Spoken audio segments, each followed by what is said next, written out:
Ladies and gentlemen, welcome in football fans around the dozens and dozens of fans that we have around the couple of states that we live in.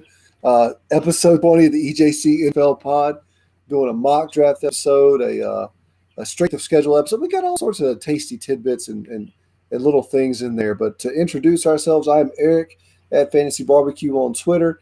I'm the E of the pod. The J of the pod is Jason Mitchell down there at the bottom at Big Chill Squad on Twitter. The C of the pod is Cam at That Guy's Cam on Twitter. He's looking a little bit like Gardner Minshew. Was that kind of was that what you were going for, Cam? Yeah, it was a nod to it. I like that guy. And I was like, you know what? I'm gonna start rocking the headband. I didn't do the twisty mustache, but I'll do that next time. Yeah, I'm disappointed, to be honest with you. How are the quads these days? Because Gardner Minshew's got some pretty nice quads. Yeah, no, mine are looking not as good as that at all. Astute. What's up, Jason? And they hurt me. He's just turning a half-ass job. I mean, you go big or you go home. Gardner Minshew would go big. My goal is to look like Minshew this time next year. I got you, boys. I got you. Nice. We need some chest hair. We need some chest hair poking out as well. Well, heck yeah, like man. We got an awesome show. The first thing I want to get into before we get into all the I want to get into something serious first. Let's put it that way. Cam is going to intro a new segment for the show. It's called, you know what, Cam, you take it over for us there. What do you got for us today? So I saw something great when I was scrolling around on Reddit the other day, and it was like NFL rule changes I'd like to see implemented. And it was fascinating. So I decided to come up with my own. And so throughout this episode, we'll be throwing them out there. And I'm just going to go ahead and give you one right off the bat. I believe that the entire stadium should be in bounds. So let's just let them play throughout the, they can play on the sidelines. We can go in the stands. Hell, the parking lot is technically part of the stadium. However, you got to get to the end zone, we'll mark, the first downs as we go. We'll use math to do that. So instead of gaining, 100 yards, it's 100 yards between end zones, but you have many acres to get there. Yeah, could you imagine the stats at the end of the year? Like, come on. I'm helping everybody out. You don't get stats for horizontal running. You just get exercise for that. They will with this new rule change. I like it. I like it a lot. Cool. Oh, and hey. Tran is here already. Hey, real quick. As much as fuck you, dude. Speaking of Tran. Yeah. It's Tran's birthday. So yeah. Feel bad about yourself because I was going to tell you happy birthday anyway. And you come in and you took the first blow. Idiot. Fucking The hand gives a flower and then it strikes. Do you guys know that Tran is a blood? Oh, that's right. Tran is a blood, yeah. What? Yeah. He was they were posting gang photos on his. I'll see if I can find that. In a minute. We all are talking. I'll find that actually because he definitely between the lines. Yeah, it was a little bit. I mean, the authorities ought to be on the lookout for this guy. I was a little nervous looking at it. Yeah. He didn't even try to He didn't even try to hint to it the last time he was on here. We did not know this about this man. No, we did not at all. Well, here we go. You talking good? You talking good? All right, this is, I kind of buried the lead. We're 3 days away from the draft, guys. I'm so freaking excited. I know that y'all are feeling the same way. And I actually have a Tennessee Titans kind of rumor news piece. So I'm gonna say this real quick and get y'all's opinions on it. Hold on. Pause. We got to bring in a player. Hold on. We got to bring in a good friend. Let's go. A little Rocky. Since we're having some Titans conversation. I like it. Here from now on. Animals on your team? That seems unfair. You don't know who Rocky is. We're not friends anymore. Rocky Balboa. He won the best picture in 1977. Anyways, Titans have 4 picks in the top 100. John Robinson wants a plug-and-play draft. He wants all plug-and-play draft prospects. So that, to me, says they want to win now. To me, Jason, I'll go to you first. So you think they're going to be looking more for obviously they're looking for talented players, but they're looking for players that fit that system, right? Right. And you can't leave AJ Brown out there naked, and that's kind of where I stand on it right now. We see defensive help coming in. We saw a lot of signings on defense. You're not going to recognize that defense next year. People were very crucial on Vrabel. They were just a lot of hate going on when we were cutting people, talking about how he wants to call the plays. Different guys were just talking crap on their way out. There's a lot of disrespect going around. But then you bring in Jim Schwartz. He announced the DC, but you bring in Jim Schwartz for a reason. I don't think Vrabel is the guy they were paying him to be. So that leads me to believe you brought in the weapons you wanted on defense, and there's extreme pass rushers we haven't had in a long time. I mean, a long time, long time. And so for that being said, you brought in all this pass rush. I could see maybe needing a linebacker at this point, but wide receiver to me is the position of need, and then a tight end immediately after that. You got to come back in here and fix this. Derrick Henry's going to get his. You've seen that. Everyone's seen that. The dude does what he does. I don't know how you stop him. I don't think anyone knows how to stop him. He got 2,000 yards. Not many people. He's going to get what he wants. Yeah. He's going to go out there and get you. He's hungry all the time.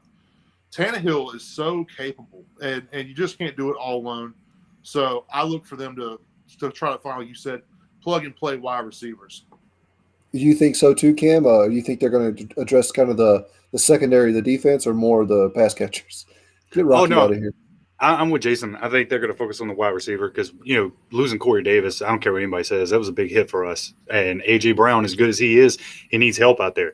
And the thing is Tannehill's proved that he is awesome. He is there. He's our franchise quarterback. So we got the running back. We just need one more wide receiver. Let's go ahead and just even that out. And, because the defense is coming, man. The defense is going to be good. I just want to highlight that Autry and Simmons. I just can't wait to see that. I think that's the most thing right at this moment. That is the single thing I'm most excited about for this upcoming season is to watch the interior of that defensive line just plow through people. It's just going to be amazing. It's cool. I love watching a team get an interior pass rush. It's like a thing of beauty. It really is. Just to go along a little bit more with the rumors, the news, whatever you want to call it, the Packers GM says he's tempted. It's a temptation for them to move up in the first round from 29 to get a legitimate playmaker for Aaron Rodgers. I'm not sure how far they can really get up. You know what I mean? I don't know how far they can get up either, but damn, like 1 year too late, right? Where was that last year? Yeah. Exactly. That's kind of my sentiment too, Jason. Like, yeah, that's cool and everything, but and then again, there's a deep wide receiving class this year. We'll see how it goes. I think they could stay pat at 29, but we'll see what they're. If they're trying to move up to get like a Devonta Smith or somebody like that, that's an interesting move to me. I don't know if I would move up for, a Kadarius Toney or somebody like that, but. I think we talked about. Next year, them only having one wide receiver left. Yeah. Yeah. So that's a real thing, man. Yeah. Maybe they really try and move up and grab like a Jamar Chase. I just don't think they have enough draft capital. I don't personally think that's a good move for your franchise either. Not when you couldn't hit the quarterback in 2020. Agreed. And I think there's some good pass rush left at the end of the first round. Trent says if they had like 5 Aaron Donalds, you could stop Derrick Henry. Yeah, that's what it takes. That's the grading scale for this. How many Aaron Donalds do you have? Speaking of, I just wanted to show this picture. There's Tran in the back there. Tran. Look how handsome. Man. Hopefully no one hits us with a lawsuit like you aren't supposed to show my likeness on blah blah blah. Oh yeah, we're good. The only other one I had the only other news I had was Patriots looking to move into the top 10 specifically for Justin Fields. I don't think we're breaking any news on that one. That one's kind of been in the rumor mill for months now. But I love it. I'd be disappointed if they didn't. Well, I just think there could be such a domino effect from San Francisco taking a Mac Jones or even a Trey Lance at 3 and not Justin Fields that it might set off one of the greatest freaking, I don't know, trade up, trade down scenarios that we've seen in years and years and years to get. Because When was the last time you had legit, people, the NFL scouts are saying 5 legitimate quarterbacks. So, Yeah, and we don't know that they wouldn't move up for Mac Jones either. We don't know what the price. We don't know where the price is set, but we know that Belichick can work with either. oh, yeah, for sure. And Josh McDaniels has shown Yeah, himself to be. more specifically, I Josh. know what you mean, but I know what you mean, man. What do you think about it, Cam? Do you think it'd be worth it? Because they're picking at 15 right now. The top 10 would be them trading with. I'm trying to think who is the first team. Maybe Miami. Maybe Yeah. Miami might try and move down again. Well, I mean, with the Patriots, I mean, they've been making those moves, in the offseason, doing what they're doing. I mean, why not? I mean, you had Newton play the way he did last year. I mean, if you can get him, why not get him? Like, why not? Fucking Belichick's a very, very smart man. So, There's a flop with Mac Jones and Fields between. Yeah, I mean, either or type thing. well, who do you think? Let me ask you, who do you think Belichick would prefer, Jones or Fields? If it's me, I think he showed his hand last year that he wants a mobile, a bit of a mobile quarterback because they're so hard to defend. Mm-hmm. And I mean, dude, it's so hard in 2021 to be a statuesque pocket passer. You got Tom Brady, Matt Ryan. Who else? You know what I mean? Like, there's really that's actually like pretty like top. Let's say top 10 quarterback in the league type thing. So I just don't. If Mac Jones goes to the Patriots with the weapons they have right now, I know they spent a bunch of money on him. He's set up for failure. He's set up for failure unless he sits a year at least behind Cam Newton.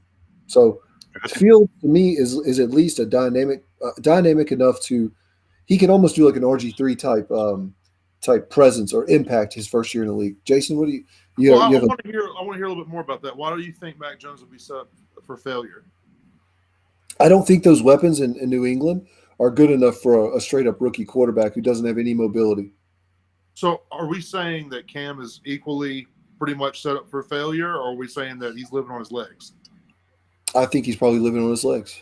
Okay. I think. Okay, I mean, that's yeah. fair. I mean, it looks like they're trying to run 12 personnel. You know what I mean? Like 60% of the time they're running 12 personnel. So they're going to try and run the hell out of the ball with Damian Harris, or maybe they pull. Maybe they draft another. Sonny Michel is still there, but he has not shown me anything whatsoever. Yeah, it's hard. So, yeah. What do you think, Jace? Do you think Mac Jones in New England is a good fit, or like? I think it's a good fit if you can get your hands on a receiver, sure. Or if N'Keal Harry decides to take a step. I don't know. We want to know. We won't know that until we know that. So, no, I like Justin Fields so much more there. And honestly, I don't think that Mac Jones is going to be an option for New England. At this point, I can't really tell if there's a smoke screen going on with San Francisco anymore or not. I've talked about it on here before. It's so up in the air, but it makes sense to me with everything going on at number 2. Trying to convince Saleh that Zach Wilson's the guy, or trying to convince him you don't have any interest in him, so that he'll take him. Yeah. There's some cloak and dagger going on for sure. There's just so much going on with it. I want to believe that Justin Fields is the right pick at 3, but I don't see it at this point. I honestly am starting to believe the Mac Jones hype. Okay. I mean, the more and more mock drafts I see with Mac Jones with insiders, a little foreshadowing, we're looking at Peter Schrager's mock draft 2.0. This is the second. Both of his had Mac Jones going at 3, and it was primarily based on this is what his inside folks, as you said, snitches, Jason's snitches are telling him information. So cool. Well, there was our news and notes, and you talking good. Talking good. 1 second before we move on. Tran's got a good question here. I think so. He said, I think San Francisco systems and Shanahan system works better with Mac Jones. There's enough mobility behind San Francisco and the schemes with Debo, etc., for Mac to stand stationary. I mean, they got to a Super Bowl with a non-mobile Jimmy Garoppolo. That was my first instinct when I first saw the Mac Jones news. I thought to myself, okay, you're Kyle Shanahan. At the end of the day, you got to coach a football team, but you also got to keep a job, and you need the guy who you're feeling comfortable giving that system to. We talked about like the RG3 offense maybe coming back, but at this point, I don't even think that's a thing with how well the NFL has instilled RPOs across the board. I don't even think there's such a thing as an RG3 offense anymore. I think that's just basic. I mean, you see Lamar Jackson running something that probably is far more complicated than anything they had written in Washington back then. So I would assume that they're gonna want Mac Jones for exactly the reasons Train said. I don't think I'd be surprised either way. I was talking with some people in Clubhouse last Friday about it. I'm just not convinced that Mac Jones is not. It's just a straight lateral move. He's not better than Jimmy Garoppolo at this point in time, in my opinion. So to draft, to give up all those picks to move up to grab someone who I think is a lateral move, who I think Mac Jones' ceiling is not as high as Justin Fields or as Trevor Lawrence or as Zach Wilson. So I guess I'm just I'm holding out hope that the organization does the right thing. But yeah, man, we'll see what happens. I'm just excited. So the first two picks I think are going to be pretty chalk, but that third one, man, I'm excited as hell to see what happens. That's when everybody's going to be on the edge of their seat. Oh yeah, it's going to be. Yeah, Twitter's going to explode. It's going to be great. All right, so there was our "Are You Talking Good" segment, our news and notes and blah blah blah. So we're going to move on to the projected strength of schedule in 2021. I just have a few notes. I'm going to let you two guys do the heavy lifting here. I'll just kind of tell you what I think. All right. So I'm not going to go through all freaking 8 divisions and who they play. I just had a couple highlights. The AFC North and the NFC North, they have every single team. So 8 teams are in the top 9 in the hardest strength of schedule.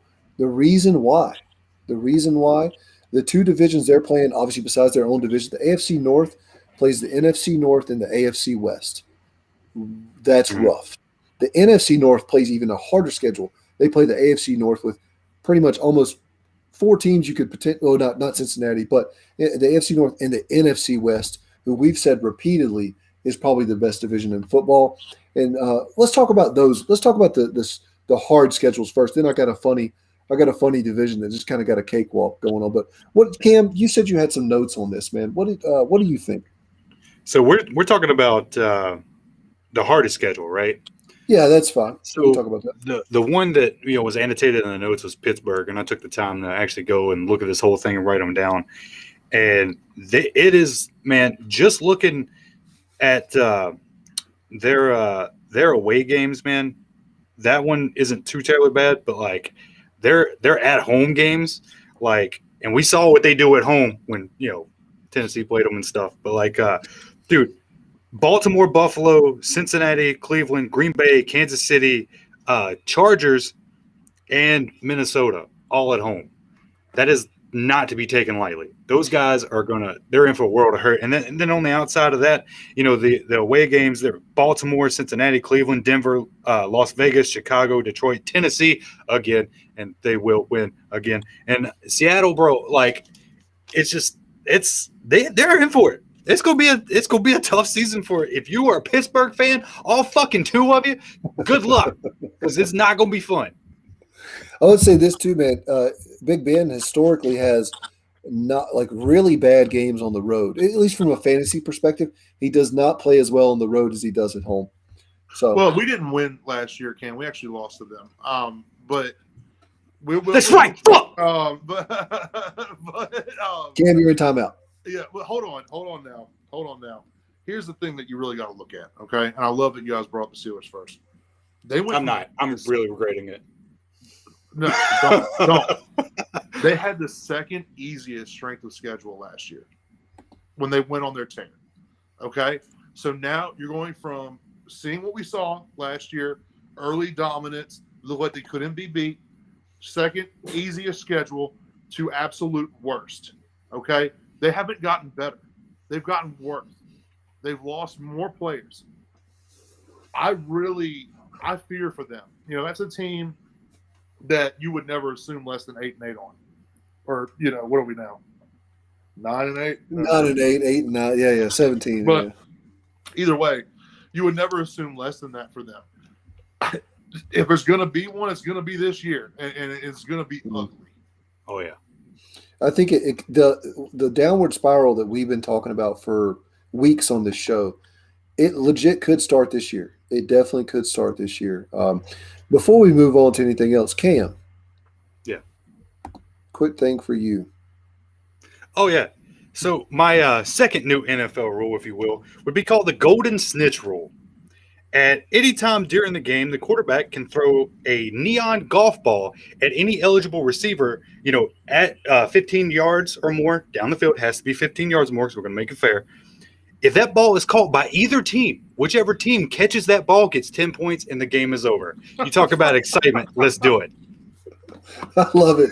Oh, You're bringing in two of my favorite things: Harry Potter and freaking football. Let's go. I knew that would do it for I you. love it, man. So the other, so we're going to talk about that other division. I think is just hilarious. The NFC South. These are the two divisions they get: the AFC East and the NFC East. What a silver platter served up for Sean Payton's first year without Drew Brees under center. I mean, you couldn't have drawn it up better for them. yep, you couldn't have. I agree. I think the Saints are definitely going to get a little bit easier road than they deserve. But the team that I look at the most in that division is Atlanta. They only played 4 teams who were over 500 last year, and this is a team that's getting Arthur Smith coming in. They're going to have everything in the world to prove. Everyone's assuming I think right now that Kyle Pitts is going there. And I was going to touch on it later, but while we're here, Arthur Smith was a tight ends coach forever. I think that's the guy that you want there. I think that's the guy you want with this new scheme. I think you trust Matt Ryan to give him the ball. I really see that team dominating. I don't know so much about Darnold. I don't want to buy or sell with him. Obviously, the Bucks will be great, but I really see it kind of going. Tampa Bay, Atlanta, New Orleans, Carolina. That's just me. That's spicy, man. That's a spicy take. I really like it, though. I mean, it depends if that defense can do anything whatsoever. And just because I missed it earlier, sorry about that. Tran is a Steelers fan. He was saying he'd be surprised if they hit 9-8. I would too. That's tough. And we'll see, also, man. Tran, just be glad. Baltimore has to take Green Bay and Kansas City at home. Yeah. Joe Burrow's got such a terrible schedule.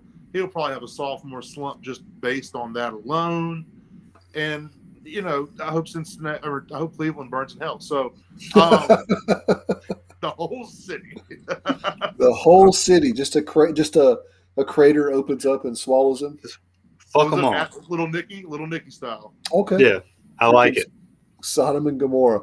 So, anyways, the only thing I was going to say, the only other thing I had to add personally was I'm really excited. Dallas and Philadelphia. I'm not excited about Philadelphia at all, but Dallas has the second easiest schedule for this upcoming year, so I'm pretty pumped about that. Dallas is going to be a surprise team because they're going to blow the doors off people, and everyone's going to be like, what? And it's not going to be about Dak. Dak's got the same problem Romo had. No one's ever going to give him any credit. Yeah. No one's ever going to see him as what he is. They're never going to see him for what he is. We talked about this on the last pod that I was on with you. Zeke will probably come back this year and be a little bit better than he was. All around, and I have some thoughts later, but all around, if they do well in the draft, which they need to do well in the draft defensively, Dallas really could blow the doors off some teams. I think Washington, I think they're really going to do it too. They have Green Bay on the road, and that's it. Nobody else was over 500 last year. They play on the schedule. Wow. Nobody. That's really nice. Mm-hmm. And they're playing up at Lambeau? Yeah. I'm excited to see that game, actually. Yeah, I am too. That'd be a good game. Really it's going to be fun. It's going to be fun. Run the hell out of the ball. I mean, I actually had something for this, Eric, solely for you. I just wanted to run through something real game. A game, if you will. You say real game? Yeah. I was about to say real game. And is that a Freudian slip right there? All right. Floridian slip, Minshew. God. That was funny. Hey, I got a quick game for you, real quick. Yeah. I'm just going to say a team, and you tell me if you think Dallas is going to win, okay? Baltimore. No. Okay. Buffalo. No. Cincinnati. Yes. Cleveland. Yes. Eric? Baker Mayfield can't get in the shootout with Dak Prescott. That defense, though, that Cleveland defense is going to be incredible. And Dallas cannot stop the run. So I'm going to say no. Okay. Dude, they can't. Nick Chubb is going to run for like 200 yards on them. It's going to be embarrassing. Green Bay. You have a draft in front of you. No. You don't think they're going to be Green Bay? Kansas City. No. All right. Chargers. I don't like this at all. Chargers. Yes. Yeah. Okay. Can they beat the Chargers? Minnesota. Yes. Yeah. Okay. We're going to start back over. Baltimore. Why did you? Just They're not hey, Start over? They're not playing Baltimore twice. yeah, they are. No, they don't. They can't Dallas? play Baltimore twice, can Oh, dude, I was looking at the Pittsburgh thing. I fucked that whole thing up. they? Fuck. I was wondering. I was like, "There's." I was like, right I Damn was like, their schedule is so hard. Oh, I took the wrong notes. Fuck, man. I got It's all those. good, dude. I mixed up No, Pittsburgh and fucking Dallas. I'm so Damn excited it. to be honest with you because I was sitting there like, I It was was like, not is going- that their first 6 games? Because we're going like 1-5. Shit. That's where I was Yeah. trying to get to. We were going to add them all up, and I was going to be like, so you think your team is really going to do X Yeah, amount? It didn't fucking work. Not on my game tonight. Fuck you, dude. Idiot. All right, let's see what time we got. We got 26 minutes, man. I think we got plenty of time to run through Peter Schrager's thing. I had an optional thing from when we thought last week we weren't on here last week because Cam had what was wrong with you? You had a sinus infection. Yeah, like that. really bad sinus infection. Yeah. And you know how like you get a little sick. sick now. You get a little sick now, and everybody's fucking. Yeah. You know, you can't do anything because You're sequestered in a sack in your room and no one lets you go out. pretty much sequestered with my own sack. With your own sack. God almighty. Cancel. Cancel. No. So Jason had a really good thing, man. I'm curious about this, and I have some thoughts on it too. But Jason, you said to me, you said Derrick Henry is the last great running back. He is. Explain yourself. Listen, that position is underpaid for a reason now. Okay, statistics proved that you don't need to go out and spend a first-round pick on these guys. You don't need to pay them like you pay a wide receiver, unless they can play like wide receivers. You have these guys, these Alvin Kamaras, these Christian McCaffreys, these guys that catch the hell out of the football and also run the hell out of the football. What you don't have is a Goliath, old school running back, who look, in the frame of Earl Campbell, if not bigger. Actually, he is bigger. He's bigger. He's bigger. He's Eddie George size, but we don't really look at Eddie George in the right way either because guess what?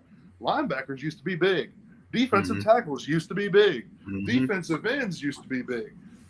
It's a new game, okay? Everyone's slimmed down. Everyone's gotten fast. Everyone's ready to play in coverage. Derrick Henry don't do that.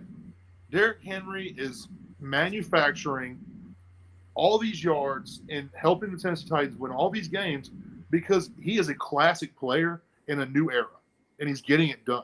So let's just take a look at this for a second. Derrick Henry had 378 carries in 2020. That's 66 more than the second guy in Dalvin Cook. Okay? The third guy, so Dalvin Cook had 312, just to keep it some perspective here. The third guy, Jonathan Taylor in the Colts, 232. So, Are you serious? yes. So Derrick Henry had 156 more carries on the season. Holy shit. Nuts, dude. Running back. I did not know that. Yeah. And the only thing That's just pure attempts. yeah, that's carries. That's insane. Yeah, and I literally have goosebumps right now. That man is anyway, sorry. it is. And Dalvin Cook's the only person who comes even close to it. So if you're a fantasy football guy like we are, write this down right now. Save yourself some luck later. But you just can't find another guy in Derrick Henry who the offense coordinator believes in, who the entire team believes in, who's absolutely ready all the time to play and carry the rock and be the guy, be the focus of the offense. Here'd be my biggest argument for it. Dalvin Cook came close. 66 carries close. But what does Dalvin Cook have behind him? He has Alexander Mattison. He has a guy who can play his position. What does Derrick Henry have behind him? Nothing. You don't like Darrington? What's his name? Darrington Evans? Something like Yeah, that. okay. I like it. Okay. I was just No, playing. I like yeah, it. but that's the point. That's the point. These other guys, including sorry guys, hold on. What just happened? I got a kid running around. Nice. These other guys, they can't. They can't run these off. They can't run that offense. They're not the staple. They're not the focus.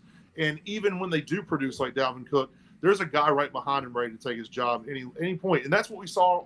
That's what PFF let all these GMs know. That's what PFF exposed, and that's why we saw running backs like Zeke and Gurley holding out for contracts because they realized their time was up. Yep. And luckily for Tennessee, being who they are, and this isn't bias. I mean, the numbers prove it. Being who they are and giving Henry that all the confidence in the world, you can see he's easily outperforming everyone. He has more opportunities than anyone. And there's no one sitting behind him ready to take his job. He is the offense. Oh, yeah. And you seen this motherfucker's workouts this offseason? Bro, when he was on that balance ball just shoving motherfuckers away, I was like, dude, this guy's – I was actually sending gifts of him fucking throwing people across the field to some friends today. I was like, yeah, if you like football, check out our podcast. We're going to talk about this guy tonight. And, sending them gifts. I was like, yeah, he's the best. No bias. He's just the best. That stat that we came up, I think it might have been the last time we had a pod with you on, Jason, was he had over 1,000 yards after contact in 2020. Yep. Yeah. So the man, and I actually have a couple more stats because I love Derrick Henry. I give y'all crap, but my man was number one in breakaway runs. That means runs of 20 yards or more. Number one in evaded tackles. Number 8 in juke rate. Number 1 in yards created. Number 2 in yards created per touch. I mean, it just doesn't make sense how good he is. And he's doing it without catching the football, really. I think he had 26 or something receptions, something like that. Minuscule and for nothing. I mean, when Derrick Henry catches the football, it's an old school sweep, and he just runs it all the way down the field. It just destroys you. Makes you look like a child and outruns you the entire way. But it's just crazy to me. I wanted to show those stats of him being elusive. Give me a minute, guys. This is a Papa Bear stuff. Like he's just like give me a minute, guys. You guys good. take it over. No worries, man. Just those stats of him being elusive and being powerful at the same time, Cam. Like the fact that he has 1,000 or more yards after contact, and he's number 1 in juke rate. Are you kidding me? That should not be a human being. So when you go back and you actually watch the highlights of this dude, man, it's something. Like I said, I'm not a big highlight guy. I sent y'all the long snapper highlights today. I'll put that link up on my Twitter. Yeah, long snappers. But no, I don't watch a lot of highlights, but I can watch Derrick Henry highlights all day because it's just fascinating to see like what the human body can do when it's like at its peak. And I am 100% saying that man is just a genetic monster. So like seeing him run through people, man. You don't see that. I mean, the last, I guess, I've skipped out on football for a few years. I guess the best thing I can almost compare it to was like AP, because he was a very, strong, like very almost violent quarterback. I mean, running back, and it's the one violent running back. And when you see Henry play, man, and I will say this as a Titans fan, it feels really, really good. It feels really good because I always pick the worst teams. I always pick the worst wrestlers. Whatever I do, I always pick like the worst ones that never do anything. So it's actually great to see like Tennessee have that going for them. Like that dude is just a monster, man. Yeah. No, it's funny. It's funny you say that, man. But yeah, he actually reminds me of Adrian Peterson as well. So that's my main comp to him, I would say. I think AP was a little more like slippery, if you will, but and AP was a strong, powerful running back, but I don't think he really this is who he reminds me of. He reminds me of like Marshawn Lynch and AP if they had a baby. Like that's who excuse me, that's who Derrick Henry. That'd be that's the best way to sum that up. That's fair, man. Yeah. That's Tran has a good point. Yeah. Throw men like babies. He throws grown men like that. That's lumberjack chucking wood. How much wood would Derrick Henry chuck if he could chuck wood? I don't know. Something like that. That wasn't a good joke. All right, so I liked it. You know what? Hey, Cam, it's me and you on here, brother. It's me and you on here. What's up? Fucking sea stories. Sea stories. Let's do. I'm trying to think of one that won't get us in trouble with our wives. No, I'm just playing. We were very, very good. I don't know, man. There's a lot of. Yeah, we were. I remember. I'll tell you a funny one and an embarrassing one of mine. Okay. I was invited on stage to sing with a local band. You remember this, don't you? I was invited on stage. I think we were just there to watch the show that night. We were just there to watch. I don't think our band was playing, but they were covering a song by a band called Lamb of God, and the song I believe was "Laid to Rest." Yep. Two things happened that night. I was a little intoxicated. I sang another song by Lamb of God called Omerta while they were playing Laid to Rest. The other thing that happened was go. It was the funniest thing because Eric is so into it and he's just going in, and the rest of the band. So the guitarist was the lead singer, and like he was so excited to have Eric come up and do this because we were one of the only few Americans out there in the scene. So he was really happy to have Eric come up here and do this song with him. And he had talked to him before, like, "You sure you can do this?" And Eric's like, "Yeah, I got it." He's like, "All right, bet, we got you." And then just seeing Eric so confident, just going the lyrics to Omerta while they're playing Laid to Rest, and just seeing the look on the singer's face, just like, bro, he was so mad. He was not happy at me. And then I went to like scream, and I bent over and I puked a little bit, like literally I puked a little bit on the screen. And I was like, all right, man, never again. Oh my God. I forgot you puked on the dude's mic. I'm going to take you out real quick and put you back in. Oh, yeah, I'm here. Okay. You're still frozen, but that's all right. Yeah man, I remember that sea story was just awful. Golly. Man. I remember the time that, we were walking down the hill from that Family Mart, and oh God.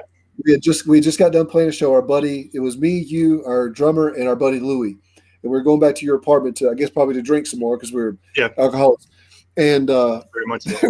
For some reason, someone had sprayed like a mud. It was fine everywhere, but there was like this freaking mud landslide across the driveway, and literally all four of us slipped in the exact same spot. And I remember Louis falling down, and he had a guitar on his back, and him waddling around like a turtle trying to get up. Dude, it was one of the funniest things I've ever seen. It was funny because like the first guy fell, and then the next guy fell, and then I fell, and then Eric's over here laughing at everybody, talking shit, and goes to walk on it, thinking it's not slippery at all. I don't know why he thought that he could just walk on it. And as soon as his feet touches, he just busts his ass, and then he gets pissed off about it. He's like, "Oh, I didn't think it was slippery." I'm like, "Bro, you just fucking saw all three of us fall. Like, what the fuck?" I don't know. It was some good, clean fun. Dude, Jason's back. Yeah. All right, let's get into the Schrager mock draft 2.0. And for the record, Jason, we all agree Derrick Henry might be the last great 350-plus touch running back. And I think that might be a good thing for the NFL, personally. We don't need these guys getting hurt. Yeah, it's just a cap it. If you're like us and you've been watching football your entire life and you're used to the big, scary, bruising backs, then he is. Now, if you're 13 and you're just now taking football in, I'm sure these younger guys, Kamara, the CMCs, whatever, those are going to be your guys. But just understand, this is kind of the end of an era. Yeah. It really is, man. We mentioned Marshawn Lynch and Adrian Peterson already, and those are two guys that kind of ushered in. They didn't usher in that era, I'm sorry, but they were kind of they were some of the last great 350-plus carry running backs as well. Sorry, Cam, what were you saying? I was going to say, it's wild to think about it like that because, I took so much time off not watching football. When I come back to it a couple years ago, it is a whole different game. And so I remember the people we talked about when I was in middle school and high school and who we thought was the best and everything. I would love to be a fly on the wall here in like that group of what's the generation? Term? Yeah, that generation. Listen to them talk about who they think is the greatest and why they think they're the greatest. And it's really, I just feel old now, but that's a really cool thing to think about. Like, damn. We are put that in the back of your brain. We're going to do a podcast about that, about who we think are the greatest position players from like whatever eras. That's a good idea. Warren Sapp better be on there. Warren My boy. The Warren dude that Sapp. replaced the guy that Dwayne the Rock Johnson backed up at the U. All right, let's move forward, man. We got to just keep on pressing because we got a whole mock draft to get through. So Peter Schrager's mock draft 2.0 came out on April 20th. I know you two degenerates were celebrating that day, even though I couldn't. That's fine. I'm not mad at all. I'm just joking, You're Air playing Force. fun I right don't there. do that. So we're going to go over Peter Schrager's mock draft 2.0. Nothing has changed. Cam's giggling. Nothing changed in the first 3 picks Oh, for him. NJP. So, and then we got, NJP. The Jaguars taking Lawrence. The Jets taking Zach Wilson. The 49ers taking Mac Jones. And that once we mentioned it earlier, that hasn't changed for Peter Schrager. He's plugged in. Jason, if someone doesn't know, who is Peter Schrager? So Peter Schrager is, I don't actually know what his title is, but Peter Schrager, first of all, I just, start by saying GMFB is probably my favorite football program. Dude, all Peter those, Schrager, Kate Adams, all those folks are awesome. He's an awesome NFL insider. You see him working for multiple outlets all the time. Sometimes you see him on Fox. You'll see him on NBC, ABC, ESPN, all of it. You'll just see Schrager everywhere. And it's because the guy is ultimately intertwined into the NFL. He knows everybody there is to know. He gets answers that a lot of people don't get. He gets a lot of insider info that a lot of people don't get. So Schrager's mock drafts are more based on what actual NFL insiders are, for lack of a better word, snitching to him. I like it. Opposed to people watching tape and making an assumption or an educated guess. This is actually coming from the mouths of babes. So Peter Schrager is a guy that when his mock draft comes out, that's the one you want to look at. That's the one that's going to be the closest to accurate. And when it's not, it's smokescreen. So you got to know how to read it and when you're reading BS. Nah, dog, I'm going to tell you straight up. I don't care about this. I want to see the mock drafts that Joe so-and-so on Twitter made. Those are the ones that make the most sense to me. Nice. Look at just a little jab. That didn't, whatever. I know what you're trying to do. Yeah. Everybody's got a mock draft. That's the only thing I hate about draft season. That's why we didn't do a mock draft. Yeah, everybody does a mock draft. And I'm like, Oh. dude, I'm telling you, like, pretty much everybody's going to line up the same unless you're being, like, a complete asshole and just want to make, like, so, this guy over here, he said that fucking, Lawrence is going to go in the 5th round. And you're like, Yeah. or he's going to go in the 5th pick. And then you're like, come on, dude, really? Like, you really, are you that dumb? Or are you just trying to get, like, a couple of likes? Like, what's the deal? I'm sorry. Ran over. Sorry, guys. It speaks to our integrity that we didn't do a mock draft, by the way. Really? It means There's we're no good people. sense in it. We're not experts. We don't know, you know what I mean? Like, Yeah. we can do it for fun, but literally every single podcast is doing their own mock draft. So Yeah. good good on them. anyways, that's right. Yeah, man. I really, you hit the nail on the head. Same with Jason. So we'll go down to Atlanta at 4. They're picking Kyle Pitts. I don't believe that's changed. Any issues with that at all? No, I mean, like we said earlier, that's the brand new head coach there has spent most of his time in the NFL as a tight ends coach. He's bringing in his offense for the most part. I'm sure Matt Ryan will have a little bit to say about it, but beyond the position, Kyle Pitts is the best player in the draft. I have nothing to add. I think that's actually right. Yeah. So we got at 5, we got Cincinnati going Penei Sewell. So they're getting a little offensive line help for Joe Burrow and his busted ass freaking knee. Thank goodness.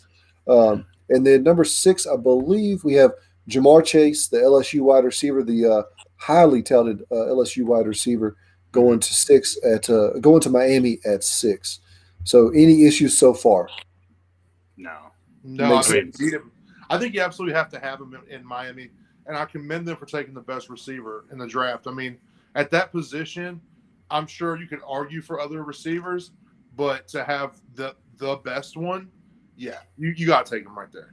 Yeah. I think that just helps Tua's development as well. Just having him another target, a big catch radius target for him to throw to is perfect.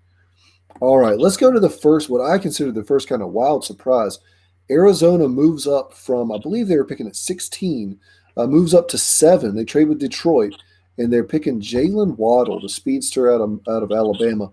He's been compared to Tyreek Hill. He's been a little bit compared to like Percy Harvin. What do y'all think about that? Who was it that traded up? It was Arizona. Oh, They yeah. traded up. Yeah, they traded with the Lions. So they've been the most aggressive in the offseason. Would you? They have. No, I agree. Yeah. So, Them or New England.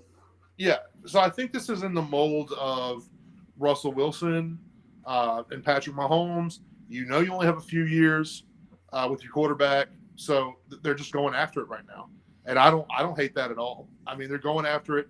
I don't love AJ Green, so I'm with it. I think that's been noted on here before. Jason hates AJ Green. There's a fucking blood feud there. Tweet at him. Tweet at him. Somebody tweet it. No hate. No hate. Just... So I'll say this, man. I like the pick. If Waddle can stay healthy, it's awesome. They definitely need a number 2 to complement what DeAndre Hopkins does. DeAndre Hopkins is not a burner. He can get you stuff over the middle of the field. He can get you stuff anywhere over the field. That's how good he is. But Jalen Waddle can add a very dynamic element to that offense. It just depends on what they had to trade to get up and get him. But as you said, Jason, we got Kyler Murray in his rookie contract. Let's do what we can to make that happen. So I'm okay with that. I like it. Number 8, the Carolina Panthers get a gift. I mean, God is, a rainbow has come down to Charlotte, North Carolina, and Justin Fields is sitting there at number 8. That to me is the dream scenario for them. Yeah, I mean, Sam Darnold would probably explode, but yeah, that dude will have a heart attack and like fucking just That's bad news for that guy. But for the franchise, you have a dude who's been playing ball for 3 years now. I want to say a starting caliber quarterback, and then you have Justin Fields, who a lot of us consider the second best quarterback coming out of college this year. Mm-hmm. Phenomenal in my opinion. Yeah, absolutely. I wasn't swayed by the media, Jason. I stuck with Fields. Yeah, he's my number 2. Yeah, me too. Heck yeah! So I mean, that's Carolina. Let's go. Denver picks their quarterback potentially of the future in Trey Lance at 9. I like that. We'll create a little quarterback competition there for Jason's boy Drew Lock. Well, I hate it, but at the same time, I kind of understand why that's being said. I think they were in love with Michael Parsons at first, and I think the off-field issues probably pushed all that away. So it's the obvious move here if you can't get a guy like Michael Parsons, or you don't feel comfortable drafting a guy like Michael Parsons. Gotcha. At 10, my Dallas Cowboys. Shout out to Sean Lee. He retired today. Longtime linebacker, out of Notre Dame for the Cowboys. Just an incredible player for us for, I think, almost 10 seasons. I'm hoping this doesn't sway Dallas to take Michael Parsons at 10, but according to Peter Schrager, it's the same as pretty much everybody's mock draft. Patrick Surtain from Alabama, him and Trevon Diggs hooked back up as teammates in college. Now they're teammates in motherfreaking NFL. Let's go. Well, you have the investment at defensive end. You have the best offense in football. Hey, although you love it when I say it, but you have no. I was laughing at Cam's face. I said "mother freaking" instead of the F word, and he's just like, "Oh my god, I hate it so much." I didn't say anything. You have the best offense. You have the best receiving core. Let's just say that. Okay. Yeah. You have the best receiving core in football. You need to make decisions on the defensive side of the ball. So what do we know we want? We want a defensive end and we want a corner, right? You got to start there. So we have the investment in DeMarcus Lawrence for whatever that means. He's been great, man. Since he signed that contract, he's been incredible. Okay. I really haven't watched him, but it's fantasy. Yeah, that's fine. But PFF has him graded as a top 10 defensive end for the past at least 3 years, I want to say. So okay. Well, that's amazing then. Okay, so you have your investment in your defensive end. So naturally, you have to take a corner. And unfortunately, Trevon Diggs, you could argue he's there, but he's being accused of physically assaulting an Instagram model. So that's right. So I'm not going to get into all that. Not a great offseason so far. Not a great offseason. I'm not trying to get into anything political or anything like that. But the point is, you have an area of concern. It is like I said, you want to get your defensive end, you want to get your corner. That's how you build a defense. You start there. So you got these guys, and you got some problems potentially. I love what you said about having the two of them. That'd be great for you. But I think through the lens of I might not have Diggs, that's what really nails the Surtain pick. No, that makes sense, man. At 11, we got the New York Giants taking J.C. Horn, the second consensus corner. Personally, I love it. I know they got James Bradbury. They got freaking Adoree Jackson. But you can never have excuse me, look at Baltimore. You can never have enough good corners. Their three cornerback rotation they have has really helped out their pass rush in the past. And we know that New York needs pass rush help, but having a great secondary helps that out. You keep those players locked up long enough to allow the pass rush to get there. So I love the pick. But Jason, you didn't like it. I mean, I don't disagree with what you said from pure football standpoint, but you stuck with Daniel Jones after Olsen just crap fest. So I don't love Daniel Jones. I don't like him at all. I've been confused about building around him, but they've continued to do that. And so with all the offensive line talent that's in this draft right now, you have Saquon Barkley returning from injury. You have Daniel Jones, and you're sticking with your guy, and you got him. You got him a big time play receiver. You're giving him Saquon Barkley. Get a guard. Just keep making that line better. Just keep building that line in front of them. If that's truly your guy, that's what you do. Not taking anything away from what you said about helping the defense, defense the pass rush, but Daniel Jones sucks. Okay, I hate to be that way. I really do, man. I really hate to be that way. I love quarterbacks. Of course, yeah. I like almost every quarterback in the NFL. I will sympathize with them over anything. But the guy's a turnover machine. You have to build that line. I've said it on here before, man.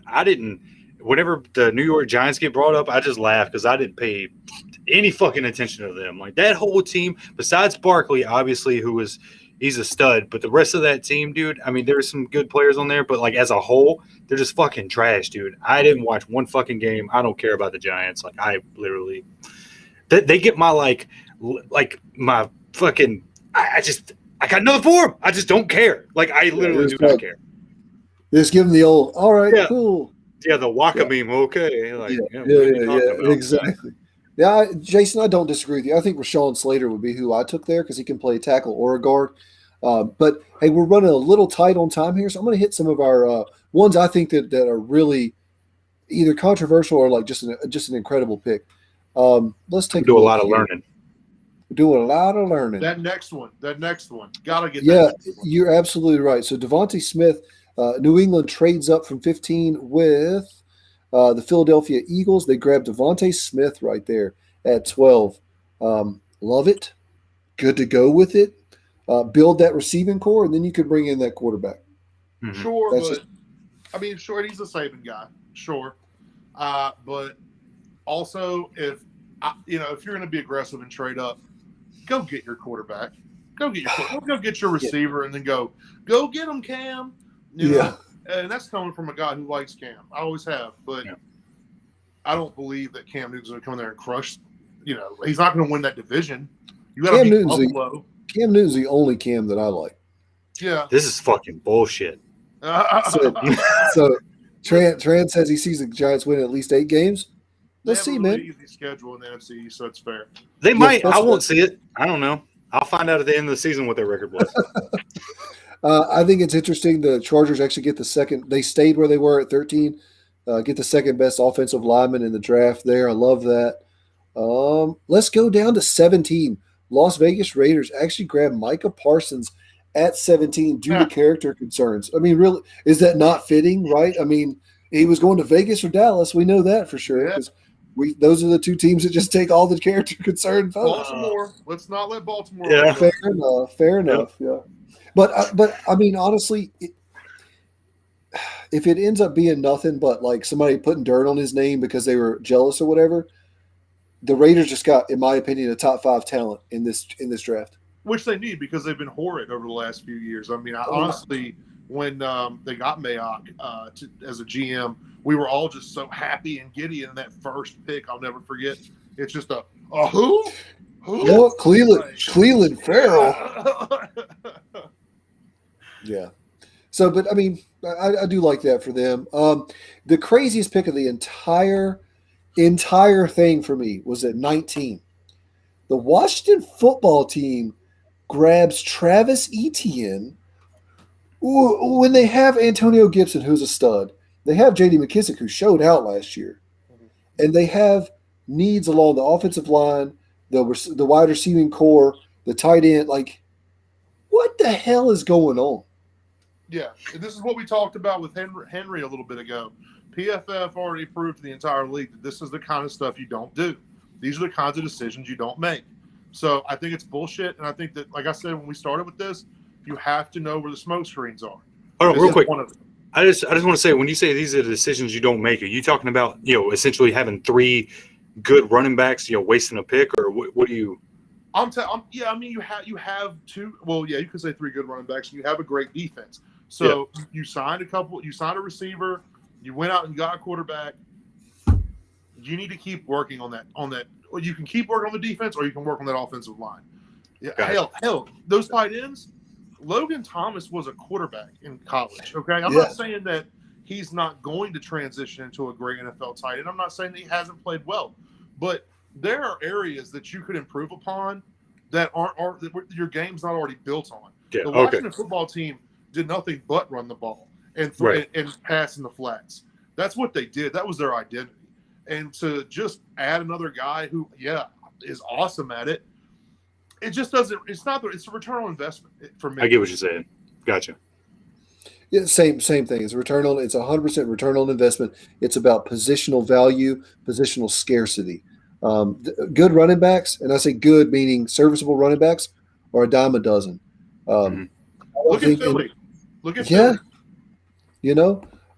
So I hate that so much.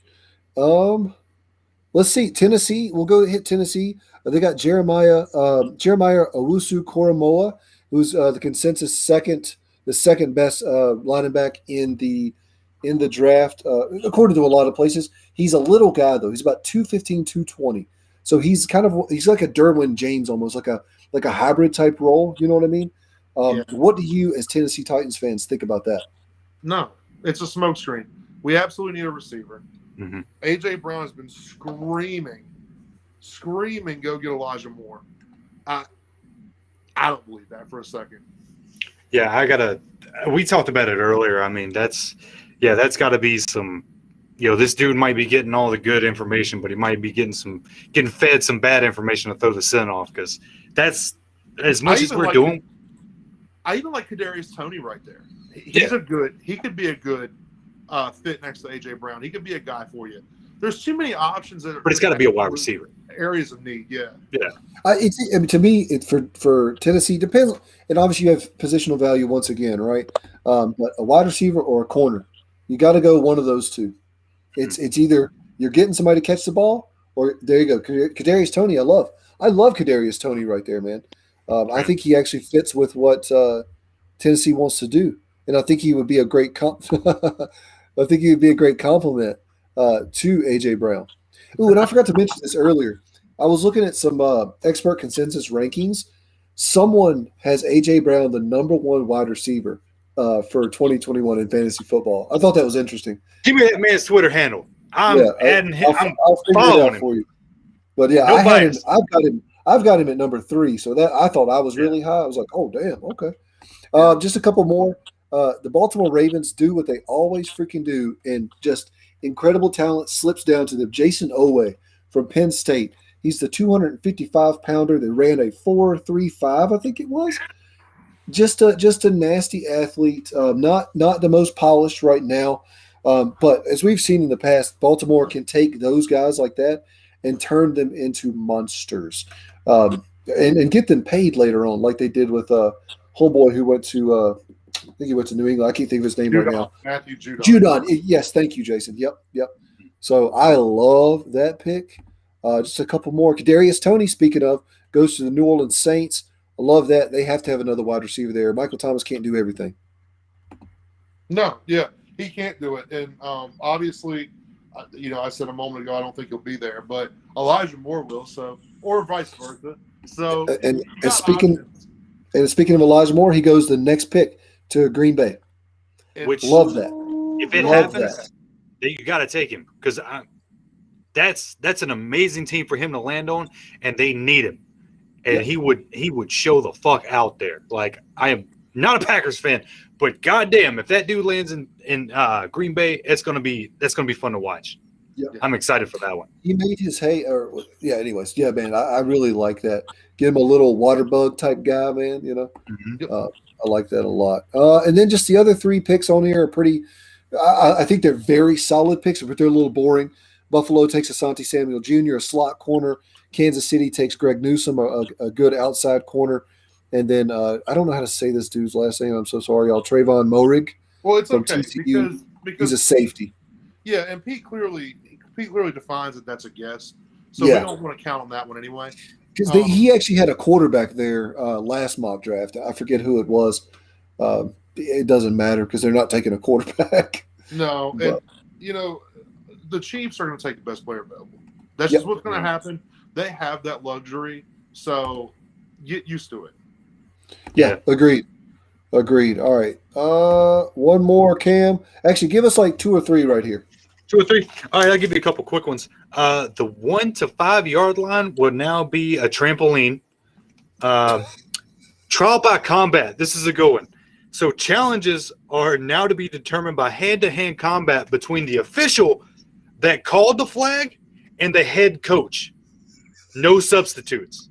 The fucking head coach. And so I would love to see somebody like Andy Reid take on one of these young officials. It'd be magical. And I'm going to go ahead and give you the last one.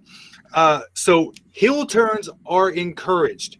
Any player can turn on their team with the help of another player, and they will receive a preset amount of money if, it's like, say they do anything to cost their team a touchdown and gets the other team a touchdown. They receive a preset amount of money as a direct result of their treason. It can only be used once per regular season per game, but in the off season, unlimited. Fuck them. Let's make it interesting, boys. New NFL rules. I love it. That's really the hand-to-hand combat one. Andy Reid going up against like Ed Hockley or something. Dude, Ed is whooping that ass. You know who That's what I'm saying. Like Sean McDermott. Whenever you throw a challenge. Yeah, whenever you throw a challenge, like that's saying I'm ready to fight. Like now, I'm ready to go in and fight you for this fucking call. Let me ask. We'll get to the kneel down here in a second, Jason. That's the last thing on our list. Who wins in a battle royal of head coaches? Mike Vrabel's got to be up there. Brian Flores, he's a big son of a bitch, though. Yeah. Sean McDermott is in really good shape. Yeah. I wonder, man. Mike Tomlin's pretty damn big. Tomlin, he seems like he'll fuck somebody up. But yeah, Vrabel. Look, Mike Vrabel was fucking J.J. Watt. Okay? Yeah. Oh, no. It's Dan Campbell. It's Dan. He's biting kneecaps off, baby. It's Dan All right, Campbell. yeah, because he bites. Yeah. That's like right. Exactly. That would be that's great. Dude, we need to like Billy's just out there like Andy Andy Reid's trying to eat some food from the stands or something. He's just like, leave me alone. I don't want to fight. Tran. Vrabel was literally J.J. Watt back in the day. He was a linebacker who was a hell of a pass rusher, and he also used to catch passes in the end zone. The dude was a physical freak. Like, Dude, on one podcast, can we please draft a flag football game and just pick head coaches only? I'm super down with that. I think that would be great. Awesome. Yeah. All right, Jason, prepare yourself. I'm preparing my body, my mind, my soul. You should, because it's sad that I care more about your team than you do. Here we go. Well, I went up for this. As highlighted earlier, I had a few thoughts about the Dallas Cowboy receiving corps, especially as it pertains to fantasy football. It seems to me, and Eric, correct me if I'm wrong, that CeeDee Lamb has an average ADP of 21st receiver off the board right around now. Yep. So I want to go over a few numbers real quick for you. We'll just see if you guys follow. Dak Prescott, we're going to start with the quarterback. Dak Prescott, he was the quarterback 2 in 2019. He was only to Lamar Jackson's MVP campaign. So he was the quarterback 2 to a guy who ran the ball the entire time. And he was throwing the ball the entire time, meaning he was a better fantasy option than Patrick Mahomes that year. If you actually add, we talked about this before, so I'm going to try to throw this out here fast. If you average Dak Prescott against the games that he did play, if you took that and you projected it across 16 games last season, he would have easily been the quarterback 1 in fantasy football. Okay? So let's remind ourselves he only played 3 games. Okay?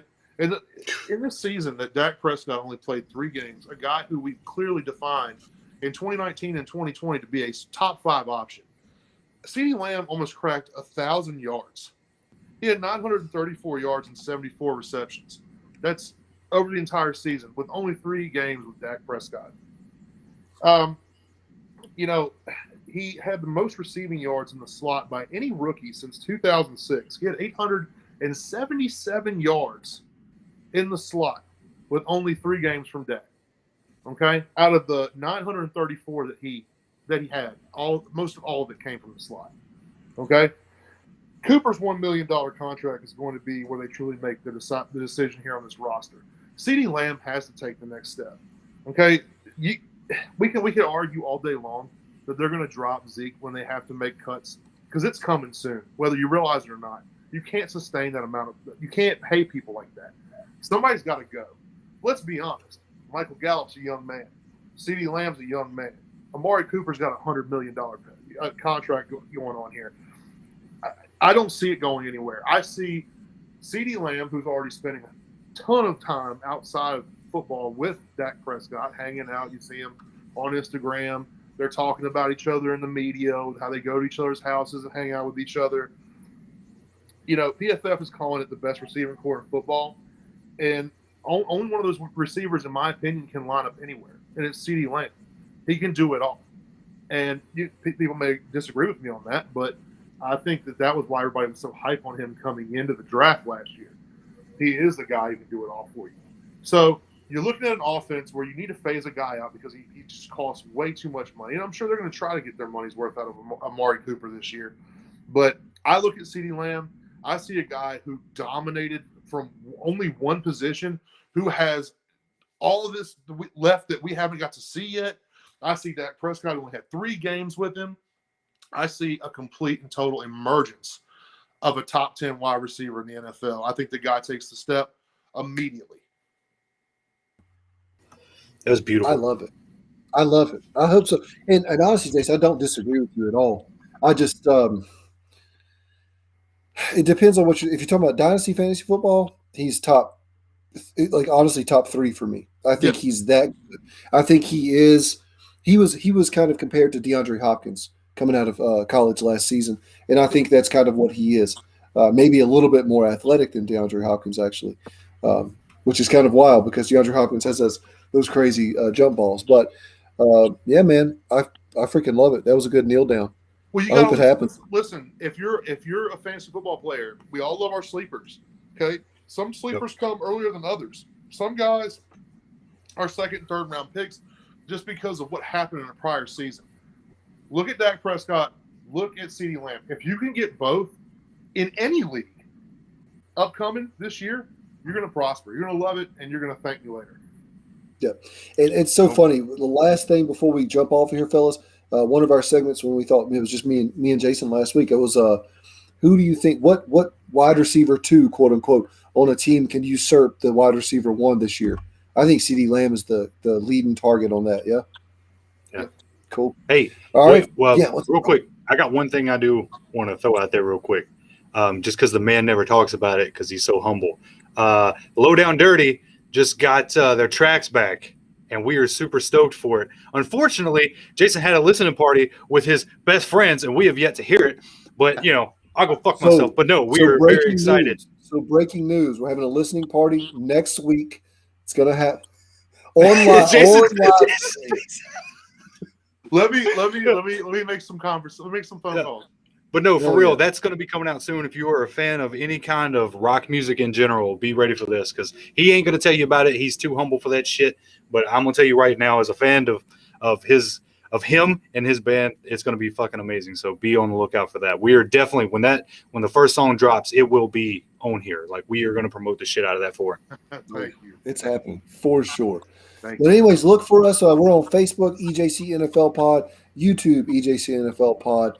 We're on Twitter. We don't really post much on there. Kind of sorry. It's just I'm kind a of memester. mandatory. It's my game. Yeah, well, you can see our Twitter handles in here. Fancy Barbecue for me, at that guy's Cam, at Big Chill Squad. We have a YouTube channel we also do called Dungeons and Drag Routes. It's for our Dynasty Fantasy Football League. It's just kind of a fun thing that we do that's like not age appropriate. It's very much an adult sort of humor. Watch it at home. Type thing. Don't watch it at work. Don't watch it at work, but it's a lot of fun. We do a bunch of funny, hilarious things. Jason and I are co-commissioners in the league, so obviously we're always giving each other a bunch of grief. The latest episode was a not a mock draft. Jason and I drafted the other managers in our league to our division, so that's a good one. Y'all will definitely want to catch it. But episode 20 is in the book, fellas. We got a score of episodes. That is wild. Of episodes. But hey, for Cam, for Jason, I'm Eric. This is the EJC NFL Pod. Thank y'all so much for listening. We're out. We'll see you next time. Here we go. Woo!